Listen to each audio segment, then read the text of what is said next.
கோபாலா கோபாலா கோகுல நந்தன கோபாலா நந்தகுமாரா நவனித சோரா பிருந்தாவனச்சர கோபாலா கோபாலா கோபாலா கோகுல நந்தன கோபாலா.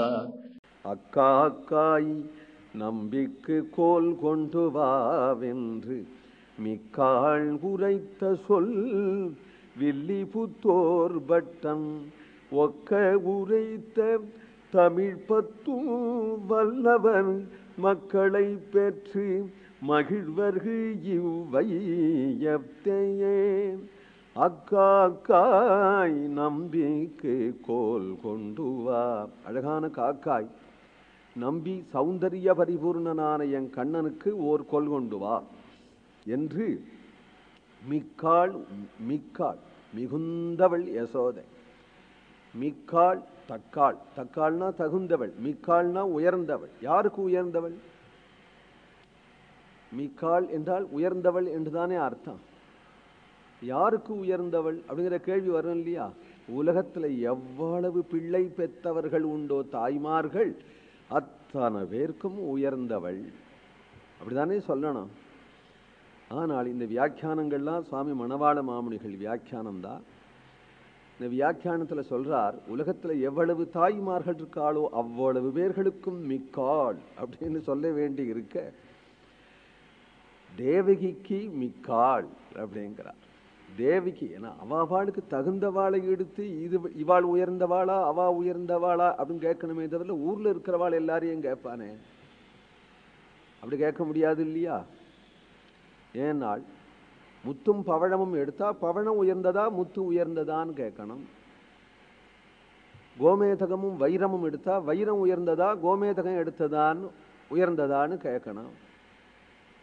சாதாரண கண்ணாடி முத்துக்கள் எல்லாம் எடுத்து அதுக்கு உயர்ந்ததான்னு கேட்டா அதனுடைய கௌரவம் வேடம். அதனால உலகத்தில் உள்ள தாய்களை கேட்கல, தேவகி தான். தேவிக்கு மிக்காளா யசோதை மிக்காளா நாள்.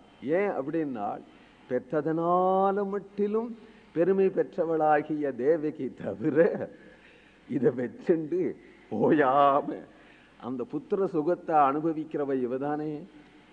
அது குழல் வாடுறதும் அது நீராட்டுறதும் அது அடம் பண்றதும் அதை கட்டின் போட்டு படுத்துட்டு இருக்கிறதும் எப்ப பார்த்தாலும் யசோதை புள்ள யசோதை புள்ள தானே.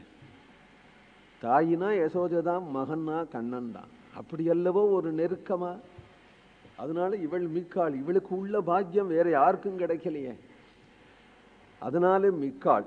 உரைத்த சொல் வில்லி புத்தூர், அவள் உரைத்ததாகிய சொல்லி இது. அதை வில்லிபுத்தூர் பட்டன் ஒக்க உரைத்தங்கிறார். அது நாம் சொன்னதையே உடனே அந்த டேப்பு பதியறது, நான் சொன்னதையே தான் அது சொல்றது அப்படிங்கிறது போல ஆழ்வார் சொல்றார்.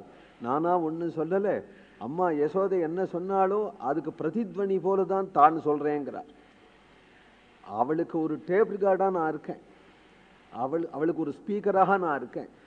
அவள் சொல்றதுதான் இந்த ஒலிபெருக்கி சொல்றது போல நான் சொல்றேன். ஒக்க உரைத்த தமிழ் பத்தும் வல்லவர். அப்ப யசோதையாவே இவர் ஆயிட்டார். இல்லாத போனா இப்படி ஒரு பாசுரங்களா, இப்படி ஒரு அனுபவமா? அப்படியே நெஞ்சில நின்னுடுறது. என் மனசுல குழந்தை கண்ணனை பத்தியே தான் மனசுல நிக்கிறது, யசோதையை பத்தியே தான் நிக்கிறது. ரெண்டே வியக்தி தானே மாத்தி மாத்தி சொல்றது இங்க. யசோதையும் கண்ணனும் யசோதையும் கண்ணனும் தானே இவ்வளவு பாசுரங்கள் சொல்றது. என்ன அனுபவம்!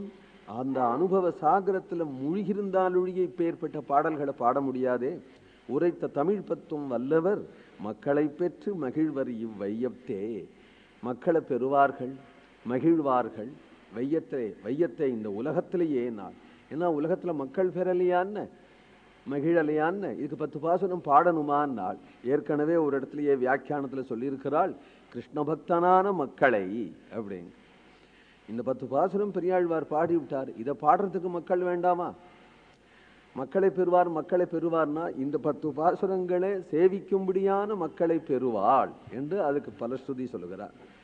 கோவிந்தநாம சங்கீர்த்தனம். கோவிந்தநாம சங்கீர்த்தனம்.